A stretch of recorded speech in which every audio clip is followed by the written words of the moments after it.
ఇక దీపావళికి మరో 2 రోజుల పాటు సమయం ఉండడంతో ఈ రోజు ఉద్యోగులకు సంబంధించి ప్రభుత్వం సానుకూల నిర్ణయం ప్రకటించే అవకాశం ఉన్నట్లు తెలుస్తోంది. అయితే గత అనుభవాల దృష్ట్యా ప్రభుత్వ ఉద్యోగుల పెండింగ్ సమస్యలు పరిష్కరించేందుకు ప్రభుత్వం సిద్దమవుతున్నట్టు తెలుస్తోంది.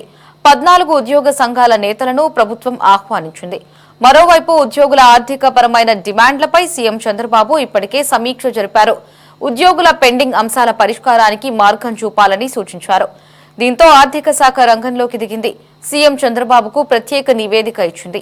ప్రస్తుత రాష్ట్ర ఆర్థిక పరిస్థితిని వివరించింది.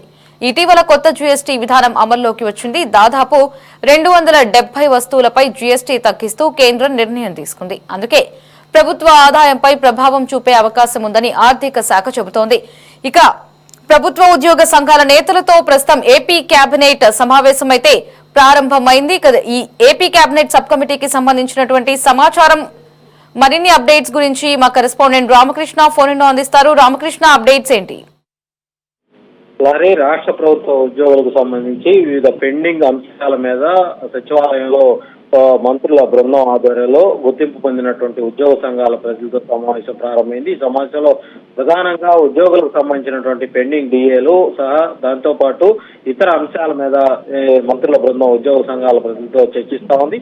ఈ సమావేశానికి రాష్ట్ర ఆర్థిక మంత్రి పయ్యావుల కేశవ్తో పాటు రాష్ట్ర పౌర సరఫరాల శాఖ మంత్రి నాదెళ్ల మనోహర్, రాష్ట్ర వైద్య ఆరోగ్య శాఖ మంత్రి సత్యకుమార్ యాదవ్, ప్రభుత్వ ప్రధాన కార్యదర్శి కె విజయానంద్, సర్వీసెస్ శాఖ ప్రత్యేక ప్రధాన కార్యదర్శి ఎస్ఎస్ రావత్, ఆర్థిక శాఖ ముఖ్య కార్యదర్శిగా ఉన్నటువంటి పీయూష్ కుమార్, పిఆర్ఎండ్ఆర్డి ముఖ్య కార్యదర్శి శశి భూషణ్ కుమార్, అలాగే RTC MD Dwaraka Tirumala Rao, IT శాఖ కార్యదర్శి కె భాస్కర్, కార్యదర్శి విరేచన్ తో పాటు వైద్య ఆరోగ్య శాఖ కమిషనర్ గా ఉన్నటువంటి వీరపాండ్యం తదితర అధికారులు ఈ సమావేశానికి హాజరయ్యారు. అదేవిధంగా గుర్తింపు పొందినటువంటి ఉద్యోగ సంఘాల అధ్యక్షులు, కార్యదర్శులు, ఏపీజేఏసీ మరియు రెవెన్యూ సర్వీసెస్ అసోసియేషన్ నేతలు అయినటువంటి బొప్పరాజు వెంకటేశ్వర్లు, అలాగే ఏపీఎన్జిఓసి విద్యాసాగర్ తో పాటు యూటీఎఫ్ నేతలు వీళ్ళంతా కూడా ఈ సమావేశానికి హాజరు కావడం జరిగింది. ప్రధానంగా ఉద్యోగ సంఘాలు గత కొంతకాలంగా వాళ్ళ యొక్క సమస్యలను ప్రభుత్వం దృష్టికి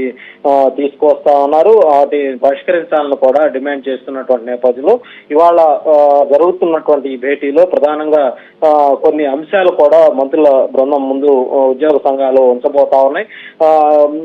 ఈ క్రమంలోనే ఇప్పటికే రాష్ట్ర ఆర్థిక పరిస్థితిని కూడా మంత్రుల బృందం ప్రధానంగా ఉద్యోగ సంఘాలకు వివరించబోతా ఉంది. ఇటీవల కొత్త జీఎస్టీ విధానం అమల్లోకి వచ్చింది. దాదాపుగా 270 వస్తువుల మీద జీఎస్టీ తగ్గిస్తూ కేంద్రం నిర్ణయం తీసుకుంది.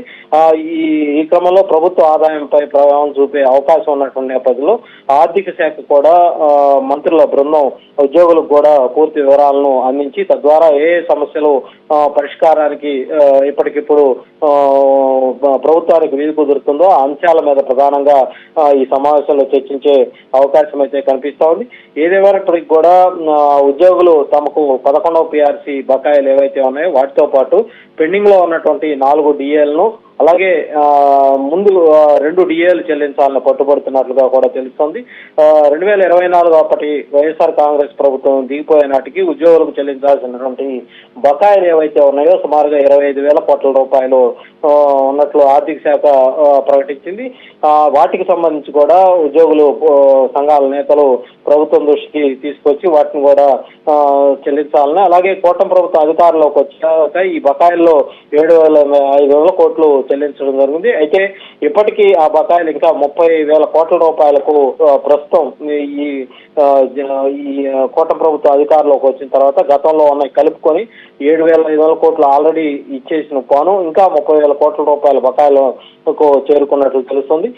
ఇవి ఈ ఉద్యోగ సంఘాలు చెబుతున్నటువంటి మాటలు. అయితే ఈ పెండింగ్ లో ఉన్నటువంటి డిఏలకు సంబంధించి బహుశా దీపావళికి డిఏలకు సంబంధించి ఒక డిఏ వేయాలన్నటువంటి ఆలోచనతోటి రాష్ట్ర ప్రభుత్వం ఉంది. అయితే ప్రస్తుతం అయితే మంత్రుల బృందంతో ఉద్యోగ సంఘాల నేతలు చర్చలు జరుపుతా ఉన్నారు.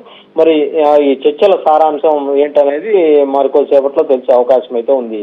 Lahari. Right Ramakrishna, thanks for the updates.